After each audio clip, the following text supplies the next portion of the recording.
قوليلي، امال فتحي فين؟ ما جاش معاكي ليه؟ مش انتي قلتي انك هتعزميه يتغدى معانا؟ نسيت اقول له يا ماما. مالك يا زكية؟ هو بابا بس هيفضل يزعق كده على طول. طب اعملي لك همه بقى احسن يقوم بزعابيبه. يا ماما لازم يكون في حل. جرالك ايه النهارده يا زكية؟ اصل فتحي عاوزنا نسكن لوحدنا.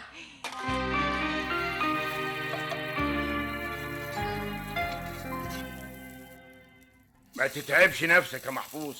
انا قلت الجوازه دي مش هتتم. ليه يا سيد يا اخويا بس؟ يعني اختك ما قالتلكش؟ فتحي هو اللي جالي وقال لي. انت كنت موجود من الاول واتفقنا انهم هياخدوا اوضتين ويسكنوا معانا هنا. وانت حد يطيق يعيش معاك يا راجل؟ محفوظ كفايه بقى، حرام عليك. انا مش عارف والله يا اختي استحملتك ازاي السنين دي كلها. عيب الكلام ده محفوظ. العيب هو اللي انت عاوز تعمله.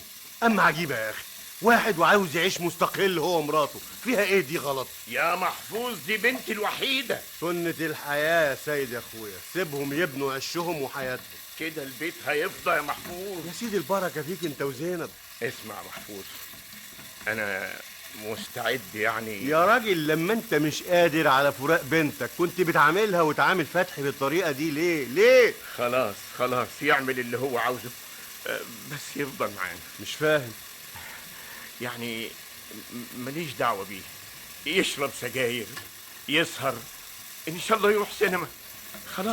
خلاص يعمل اللي هو عاوزه. وهو اللي فيه دق هيبطله يا ابو السيد. ده ايه وهباب ايه؟ انا طول عمري ما احبش المشي العوج ده بتاع شباب اليومين دول. الزمن اتغير يا سي السيد.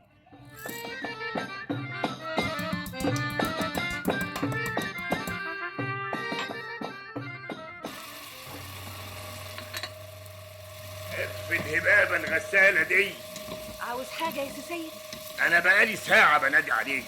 ما سمعتش، معلش، اصل موتور الغسالة عاوز يتشحن.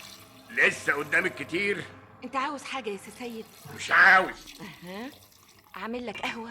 ما خلاص ما عدتيش بتعرفي تعمليها، انا هبطلها خالص. ما هي زكية هي اللي كانت بتعملها لك. عمري ما قلت لها متشكر. مالك يا سي سيد؟ انت بتقول حاجة؟ هتخنق يا زينب.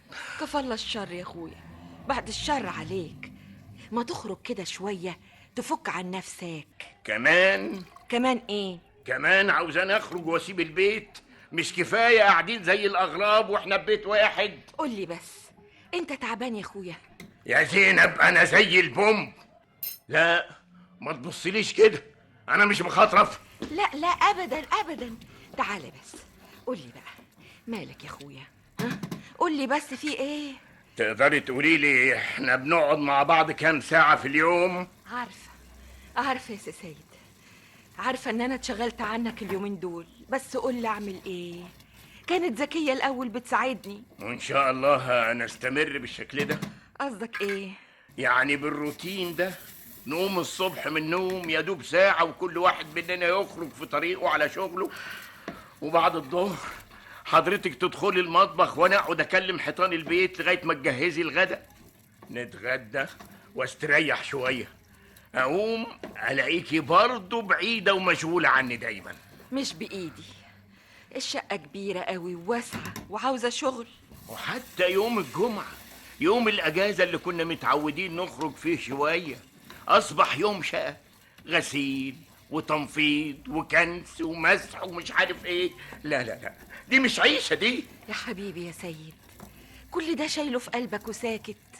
احنا عمالين نبعد عن بعض كل يوم عن التاني يا زينب. عارف الحل إيه؟ ولسه في حل؟ قول يا زينب، أنا متأكد إن مفيش غير حل واحد. زكية وجوزها يعيشوا معانا. أهو ساعتها ألاقي حد أتكلم معاه. يبقى لازم بقى تغير من معاملتك شوية لجوز بنتك فتحي وتخليه يحبك. ما قلت لأخوك إنه مستعد، رفض. نبتدي تاني من جديد، نزورهم ويزورونا، وكمان شقتهم بقت بعيدة قوي وناقصها حاجات كتير.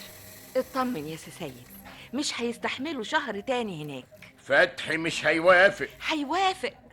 هيوافق لما هيلاقيك انت سبتك من المشاكل والعصبية اللي كنت بتعامله بيها. يا زينب أنا ما كنتش بعمل المشاكل دي، انا كنت عاوز اعلمه القيم والمبادئ اللي ورثناها عن ابائنا واجدادنا.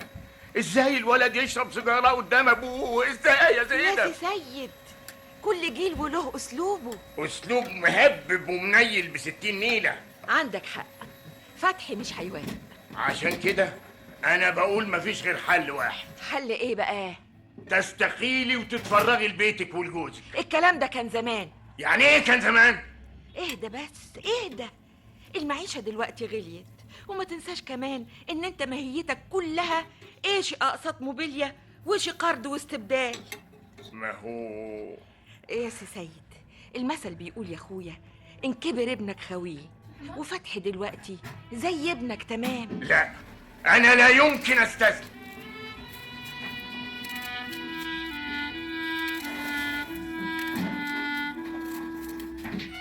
انت بتحلمي يا زينب؟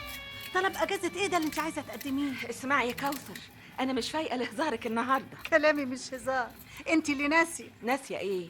ناسيه ان الشركه منع الاجازات الشهر ده. دي تبقى مصيبه.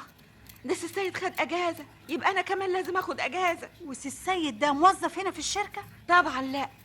ايوه يا اختي، ما انت فايقه ورايقه. سي السيد ده يبقى جوزي يا ست كوثر.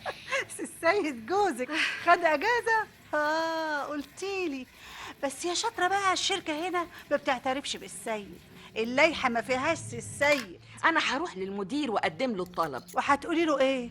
هتقولي له برضه عشان خاطر سي السيد؟ دمك تقيل. وانت عقلك خفيف. قوليلي، هتفضلي بقى تدلعي في سي السيد ده لحد امتى؟ لما ارجع من عند المدير هبقى اقول لك. برضه مصممه؟ ايوه.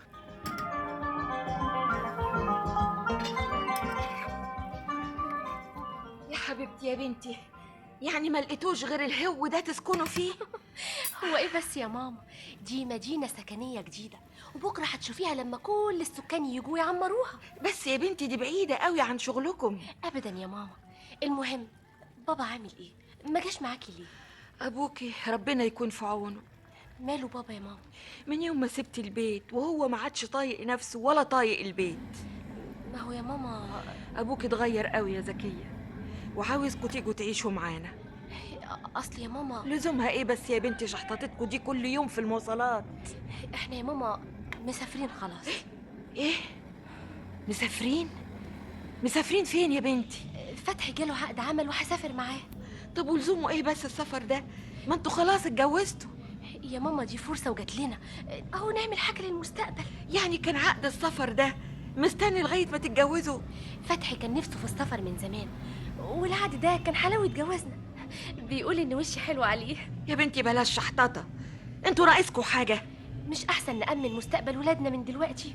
زكية ايه؟ تكونيش لا يا ماما، انا وفتحي اتفقنا نأجل موضوع الانجاب ده شوية. كل شيء يا